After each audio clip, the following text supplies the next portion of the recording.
नमस्कार, मैं अंजलि मिश्रा और स्वागत है आपका हमारे चैनल में।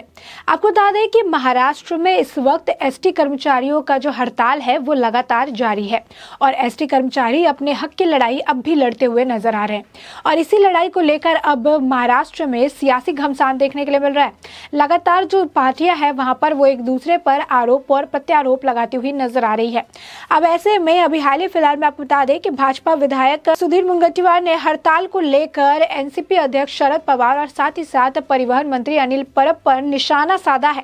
उन्होंने कहा है कि यदि आपने किसी तरीके की, यहाँ पर ये शरद पवार को डिनोट कर रहे हैं और कहते हुए नजर आ रहे हैं कि अगर आप लोगों ने किसी तरीके की जड़ी बूटी नहीं पी होगी या फिर किसी तरीके की हर्बल पार्टी जो है नहीं की होगी या किसी तरीके के क्रूज में आपने ड्रग्स नहीं लिए होंगे और इन ड्रग्स को लेने के बाद आपने शपथ नहीं लिखी थी, तो आपने जो कुछ कहा है उस पर कार्रवाई करनी चाहिए और उस पर कार्रवाई करना महत्वपूर्ण है। उन्होंने आपको बता दें कि कहा कि आपने अपने हल्फनामे में कहा था कि एसटी कार्यकर्ताओं की मांगों को आप जरूर देंगे। आपने एसटी जितने भी कार्यकर्ता है उनकी सभा में जाकर बड़े बड़े भाषण दिए थे, बड़े बड़े वादे किए थे, लेकिन अब क्या हुआ उन वादों का। फिर उन्होंने कहा कि आपने खुद जाकर ये बात कही थी कि जो एसटी कर्मचारी है उन सभी को राज्य और केंद्र कर्मचारियों के समान वेतन मिलना चाहिए। उन्होंने कहा कि आपने जो हल्फनामे लिखे हैं उसमें किसी भी हर्बल पौधे का सेवन करके तो आपने वो हल्फनामा नहीं लिखा। आपने किसी क्रूज पार्टी में जाके ड्रग का सेवन करके तो वो हल्फनामा नहीं लिखा। अब ऐसे में जब आपने अपने सही मूड में आकर उस पूरे हल्फनामे को लिखा है और बड़ी बड़ी बातें कही है, बड़े बड़े भाषण दिए हैं, तो ऐसे में आप सभी उस चीज का पालन करते नजर क्यों नहीं आ रहे हैं? आप सभी अब बैक स्टेप लेते हुए क्यों नजर आ रहे हैं? आपको बता दें कि उन्होंने इसको लेकर जमकर निशाना साधा और संजय राउत को भी इस पूरे मामले में जो है उन्होंने इन्वॉल्व किया और उन्होंने कहा कि संजय राउत जो कहते हैं उस पर टिप्पणी करने की तो जरूरत ही नहीं है, क्योंकि संजय राउत कुछ ऐसी बातें कहते हैं जिसे सुनकर यह समझ नहीं आता कि वो अपने सेंस में है या फिर नहीं। उन्होंने कुछ एग्जाम्पल दिया और उन्होंने कहा कि संजय राउत क्या कह रहे हैं ये तो सभी जानते हैं। वो कंपाउंडर को डॉक्टर से बेहतर बताते हैं, वो हरामखोर शब्द का मतलब शरारती बताते हैं। उन्होंने कहा कि कोरोना बढ़ने का कारण सिर्फ पाप है। जहां पर महाराष्ट्र के हालात इतने खराब हो चुके हैं और लगातार कोरोना बढ़ रहा है और ऐसे में उनका ये टिप्पणी रहता है कि कोरोना बढ़ने का कारण जो है वो इंसानों का पाप है। साथ ही साथ उन्होंने कहा कि संजय राउत जिस तरीके की टिप्पणी करती हैं उन्हें उस टिप्पणी को गंभीरता से, उनकी बातों को गंभीरता से तो लेना ही नहीं चाहिए। आपको बता दें कि उन्होंने लगातार जो है इस तरीके से एक के बाद एक महाविकास अघाड़ी की सरकार के कई सारे नेताओं को जो अपने निशाने पर लिया।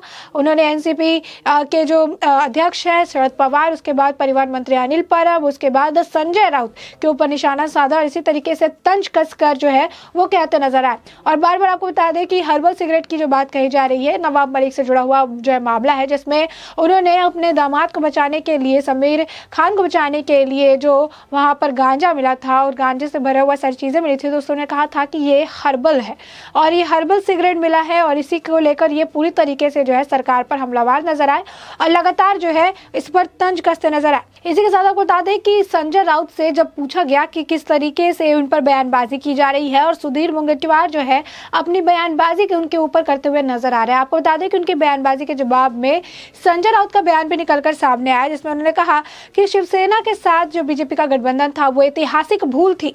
उन्होंने उस गठबंधन को ऐतिहासिक भूल बताया। उन्होंने कहा जिस तरह से विपक्ष राजनीति में भटकता है उसे देखते हुए उसे किसी तरह की बयान की उम्मीद करना जो है वो एक तरह से मूर्खता है।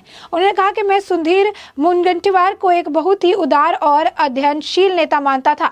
मैं विधानसभा के अंदर और बाहर उनकी जो बोली हुई बातें होती थी उसे मैं ध्यानपूर्वक सुना करता था।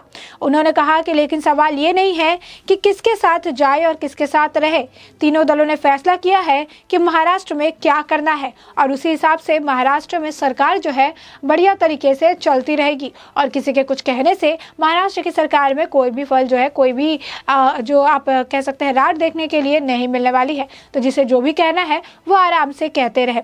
आपको बता दें कि संजय राउत ने इससे पहले भी जो है बीजेपी नेताओं का मजाक उड़ाया था और कहा था कि बीजेपी अच्छे मूड में नहीं है, बीजेपी के लोगों की जो मानसिकता है वो ठीक नहीं है।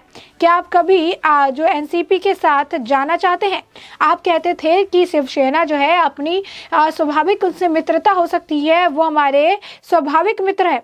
आप और क्या कह सकते हैं, उन्होंने सवाल किया। महाराष्ट्र में बीजेपी नेताओं को चुपचाप केदारनाथ जाकर 1 महीने रुकना है। उनका सिर ठंड हो गया है कि वो वापस महाराष्ट्र आ गए और राजनीति करे। फिलहाल उनकी तबीयत ठीक नहीं है। मैं इस नए साल में अच्छे स्वास्थ्य के लिए ईश्वर से प्रार्थना करता हूँ। आपको बता दें कि उन्होंने बीजेपी जितने भी नेता हैं उनके ऊपर निशाना साधा, कहा कि उनकी मानसिकता ठीक नहीं है, उनका दिमाग जो है सही से काम नहीं कर रहा है और ऐसे में नए साल में मैं यही चाहूंगा कि उनकी तबीयत ठीक रहे और अच्छे स्वास्थ्य के साथ जो है वो आगे बढ़े और मैं ईश्वर से यही प्रार्थना करता हूं। ऐसे में आपको बता दें कि अब लगातार सिर्फ सुधीर मुनगंटीवार ही नहीं, बहुत सारे जो और लोग हैं वो महाराष्ट्र सरकार पर सवाल खड़े करते नजर आ रहे हैं, क्योंकि महाराष्ट्र सरकार आए दिन लगातार जो है दूसरे को काम को लेकर सवाल खड़े करती है।